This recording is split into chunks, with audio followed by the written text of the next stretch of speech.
اعوذ باللہ من الشیطان الرجیم بسم اللہ الرحمن الرحیم۔ السلام علیکم پیارے بہنوں اور بھائیوں، امید کے ساتھ کہ آپ سب ایمان کی بہترین حالت میں ہوں گے۔ تو آج ہمارا ٹاپک ہے حضرت آدم و حوا کی آسمان سے روانگی اور زمین پر رسیدگی۔ حضرت آدم علیہ السلام اور جناب حوا 6 گھنٹے جنت میں گزار کر جو اس دنیا کے حساب سے 500 سال ہوتے ہیں، جنت کے درختوں کے پتوں میں لپٹے ہوئے حضرت جبرائیل کے ہمراہ ہوا میں اڑتے ہوئے 25 ذوالقعدہ کو زمین پر پہنچے۔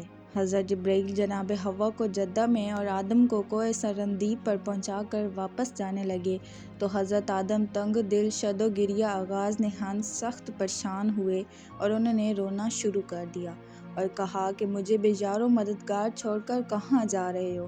حضرت جبرائیل نے فرمایا کہ میں تعمیل حکم خداوندی سے مجبور ہوں اور میرا فوراً واپس جانا ضروری ہے۔ یہ کہہ کر وہ نظروں سے غائب ہو گئے۔ ان کے جاتے ہی حضرت آدم نے سر پر خاک ڈالنا شروع کر دیا اور وہ بے انتہا گریہ کرنے لگے اور ان کے اس گریہ وزاری کا سلسلہ 300 سال جاری رہا۔ ان کے رونے کا یہ عالم تھا کہ آنکھوں سے آنسو کے چشمے جاری ہو گئے تھے۔ پھر خدا نے ایک عرصے کے بعد طیور کا حکم دیا کہ آدم کو دل بستگی کے لیے جائے۔ وہ پہنچے مگر آدم نے زمین سے سر نہ اٹھایا۔ ان کا رونا خوف خدا، شوق جنت اور فراق حوا کی وجہ سے تھا۔ سرزمین ہند میں خوشبو کی فراوانی کا سبب کثیر اور حدیث میں ہے کہ حضرت آدم کے جسم سے لپٹے ہوئے جو جنت کے درختوں کے پتے زمین تک پہنچے تھے وہ ہوا میں اڑ کر مختلف اطوار میں پھیل گئے تھے۔